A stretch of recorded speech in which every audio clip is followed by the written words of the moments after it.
Julie Marson.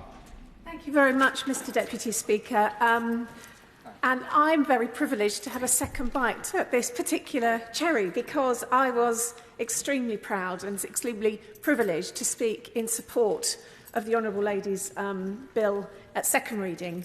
And I would like to congratulate the Honourable Member for West Lancashire on this bill once again. She uses the word momentous, and I think it is momentous. And I congratulate her, and indeed the campaigners that she referenced as well. After we left the chamber last time when we debated the second reading, I saw all the campaigners in Parliament Square that day, and it was a joyous thing to behold, actually, that progress. They felt that there was tangible progress being made. And so I would reference those in Trafalgar Square today, and I hope that they feel that there's still further progress being made today and that we are on one of the final steps towards this particular journey that this bill achieves. One of the things I wanted to reference last time, and I'd like to mention again, is that this has a wider implication. There are many thousands, tens of thousands of people in this country using BSL as their preferred language, but this has a wider implication for our society at large. The Honourable Member opposite mentioned equality, and it is, of course, an issue of equality, and it has an impact on up to 12 million people in this country who do suffer from some kind of hearing loss, and 50,000 of those are children. And whereas we have a greater life expectancy, I think the UK average life expectancy is up at 82 years, we can expect more people to experience some kind of hearing difficulty or hearing loss over the next decades. Millions more people. And she mentions her father very movingly, as she did before.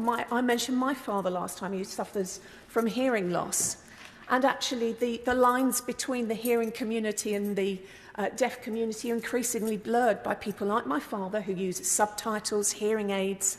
And I think this attitudinal shift to make sure that actually we are all one people, actually, and we can suffer from various degrees of hearing loss at any time, and it could affect anyone, helps to unite and give us that equality of opportunity and experience.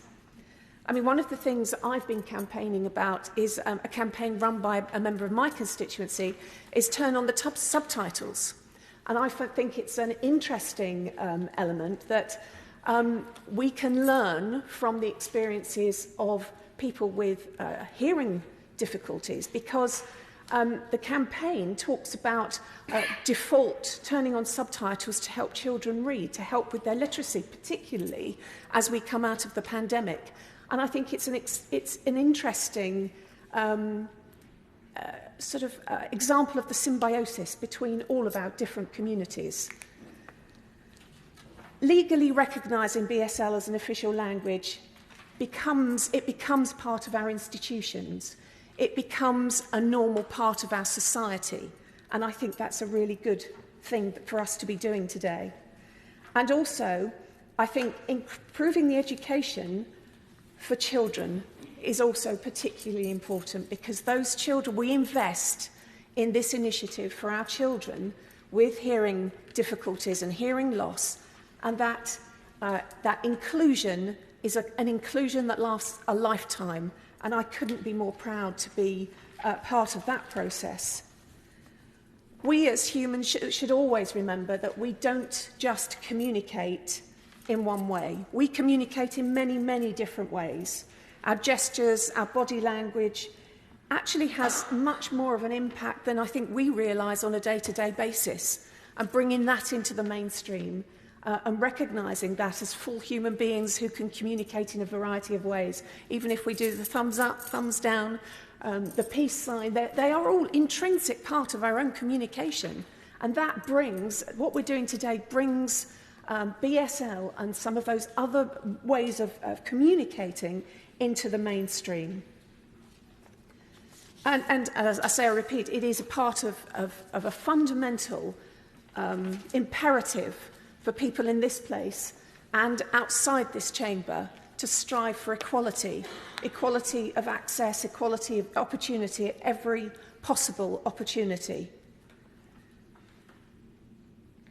Protected language status has already been granted to 6 languages in our country: Welsh, Scots, Ulster Scots, Scottish, Gaelic, Irish Gaelic and Cornish. And actually, more people currently use BSL than any of those British languages, as amazing as they are, that already have legal recognition. And as I think has already been mentioned, 87,000 people have BSL as their preferred daily language. But on any given day, up to 250,000 people could be using BSL. So this is a very important part of our culture and our cultural heritage. I think it's also worth mentioning one of the longer-term impacts that this might have.